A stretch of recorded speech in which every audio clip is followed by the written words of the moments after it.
Jadi di antara mukjizat Quran itu kamalul bayinah. Kalau memberi penjelasan itu sempurna.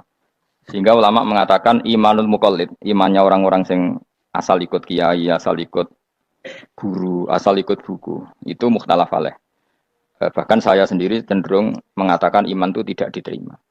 Karena manusia dibekali akal, inginnya Allah itu dengan akal itu dia punya kepermanenan iman, apa? Punya kepermanenan apa? Iman dan dengan itu dia imannya mujma'aleh, mesti diterima oleh Allah Subhanahu wa taala karena binna dzori soheh dengan logika yang benar. Dan logika yang benar itu gampang sekali. Beberapa ulama tentu tahu sekali, bukan sekedar tahu sekali karena itu diajarkan Allah dan Rasul. Misalnya begini, kata Allah, saya kalau baca ayat-ayat ini itu sering nangis karena Allah yang Tuhan itu sebenarnya tidak butuh kita. Seorang lagi, Allah yang Tuhan itu tidak butuh kita, juga tidak butuh iman kita. Tapi Allah ingin hambanya itu berakal ya, karena agama itu likaumi yakilun, sehingga berpikirnya benar.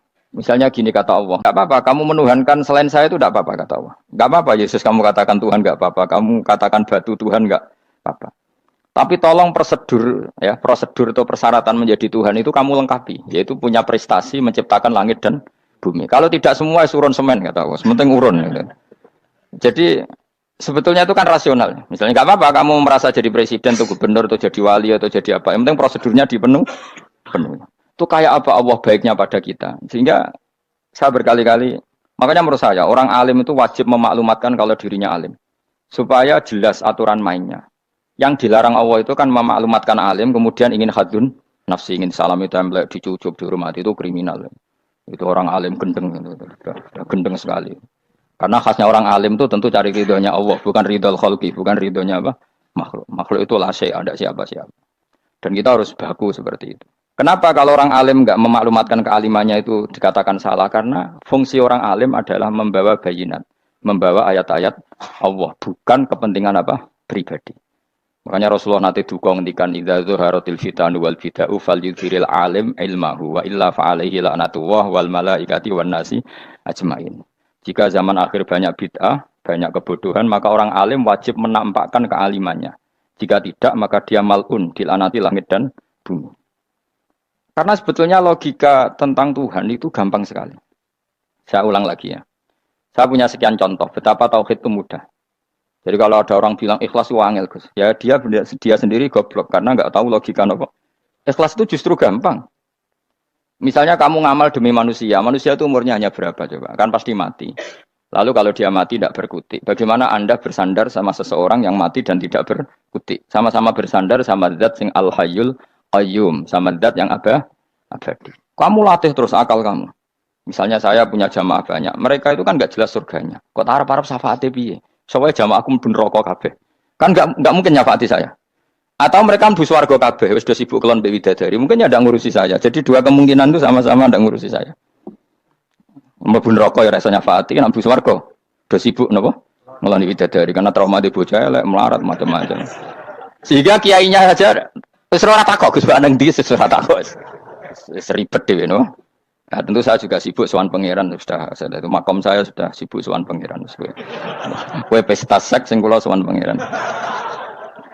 Baik swargame ayate pokoke inna ansa'na gunna napa insa'a faja'alna gunna abkaro bar kelon dadi prawan neh berarti keloni serepet kula insyaallah melok daftar sing fa'ama in kana minal muqarrabin farahu warihan jadi surganya muqarrabin itu enggak ada sifatnya di situ enggak dibakas bidadari makan-makan enggak tapi farahu warihan satu surga yang sifatnya rohani karena enggak bisa disifati tapi saya daftar di situ ya hanya beberapa jam baru juga gabung kon. Sawangane kok taruh rasane wong ayu juga keberatan. Ya tapi saya tentu punya dua kelas, supaya punya kartu premium dan ekonomi. Saya ndak tertarik lah daftar yang premium dok nanti repot apa. Saya itu sering nangis kalau baca ayat seperti ini. Bagaimana Allah yang Tuhan kemudian ndak butuh apa-apa, tapi Allah saking baiknya itu membuat tatanan logika kita. Saya ndak akan bosan-bosan sampai sowan Allah.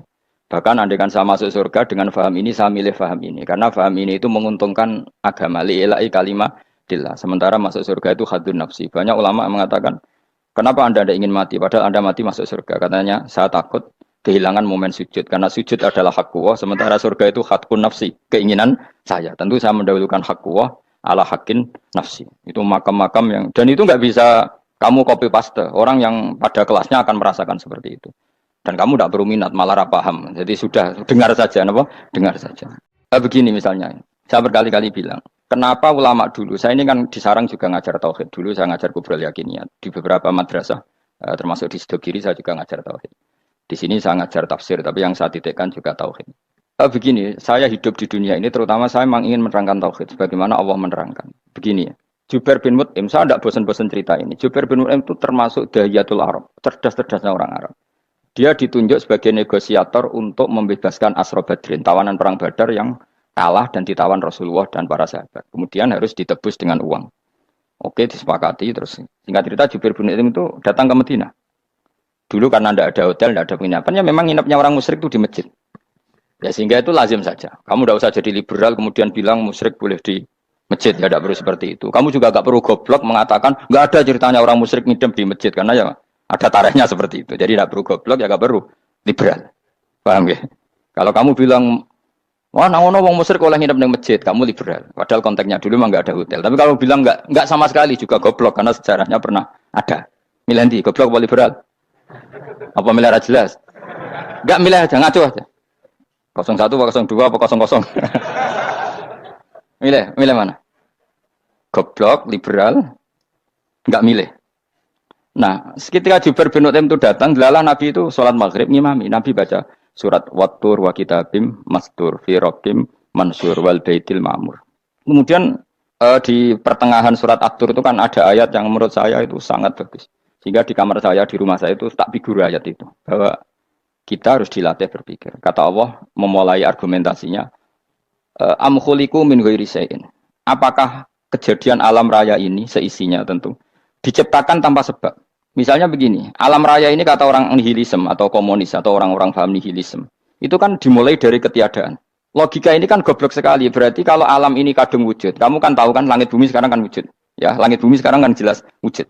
Berarti logikanya adalah al-adamu yakhluqu makhlukon, sesuatu yang enggak ada menciptakan sesuatu yang itu kan aneh. Di mana-mana al-adam ketiadaan itu tidak mungkin yakhluqu syai'an atau yu'athiru syai'an. Di mana-mana ketiadaan itu tidak mungkin mengefeki sesuatu yang ada. Wong kamu sebut tidak ada itu berarti tidak mungkin bisa berbuat apa-apa karena namanya tidak ada. Sekarang alam raya ini dimulai dari ketiadaan. Terus kamu simpulkan sesuatu yang enggak ada menciptakan yang ada, itu gendeng apa enggak? Oh, gendeng sarap itu. Orang usah dipatahin wong gendeng, sebarno yang mau mati dewi. Jadi makanya Quran menanyakan mereka, am khuliqu min ghairi syai'in. Apa alam yang kadung wujud ini kemudian disebabkan oleh sesuatu yang tidak ada? Lalu kalau sesuatu yang ada pasti diwujudkan oleh yang ada. Nah, karena yang ada ini pencipta harus berstatus super. Nah, super ini oleh ulama disebut wajibil wujud. Maka Allah bersifat super, wujud yang paling prima, yang kausa prima. Karena pencipta tentu kelasnya harus di atas yang diciptakan. Makanya disebut, ulama dulu nyebut Allah itu apa? Wajibil wujud. Karena pencipta tentu lebih dahulu. Maka harus disifati awal atau qadim. Awal atau qadim. Kayak apa Allah mendidik kita? Am khuliqu min ghairi syai'in. Terus Allah bilang gini, ya gak apa-apa, yang menciptakan gak saya, gak apa-apa kata Allah. Tapi amhumul khaliqun, kamu saja yang menciptakan, gak apa-apa. Tapi syaratnya kalian juga harus merasa pernah ikut menciptakan langit bumi. Am khalaqus samawati wal ardh. Jadi, enggak apa-apa kamu merasa Tuhan, enggak apa-apa. Yang penting kamu merasa ikut nembok langit, ikut ngecor apa? Langit. Jadi pokoknya ikut bikin. Terus kata Allah, bala yukinun. Kamu tak suruh merasa menciptakan langit bumi, kamu juga enggak merasa iya. Memang ya mereka merasa enggak kan? Akhirnya Jubair bin Mut'im saking enggak kuatnya. Am khalaqus samawati wal ardh bala yukinun. Am indahum khuzun. Sama Allah dibombardir seperti itu. Dia datangi Rasulullah, ya Muhammad, logika itu tidak meninggalkan akal saya. Matarok tali akli nasihan. Akal saya habis Muhammad. Saya iman saja. Saya tidak cukup punya logika untuk melawan argumentasi ayat yang kamu baca. Saya iman saja. Terus iman. Makanya kalau ada logika nihilisme bahwa sebelum alam ini adalah ketiadaan, lalu pertanyaannya bagaimana mungkin ketiadaan menciptakan yang ada? Di mana-mana ketiadaan itu la yu'atsiru syai'an wa la yakhluqu syai'an. Jenenge wae tiada. Tiada itu ya enggak ada fungsinya, ya enggak ada efeknya, enggak ada prestasinya. Ya pokoknya namanya enggak ada ya enggak ada. Nah, ini penting saya utarakan. Terus di sini Allah mengulang lagi, enggak apa-apa yang lainnya kamu katakan Tuhan jadi mitra saya enggak apa-apa. Tapi tolong kata Allah, aruni madza khalaqu minal ardi. Tunjukkan ke kami prestasi dia ikut bikin bumi. Kita tahu misalnya Yesus, Isa lahir di bumi. Bumi sama Yesus dulu mana? Dulu bumi, dia lahirnya di bumi.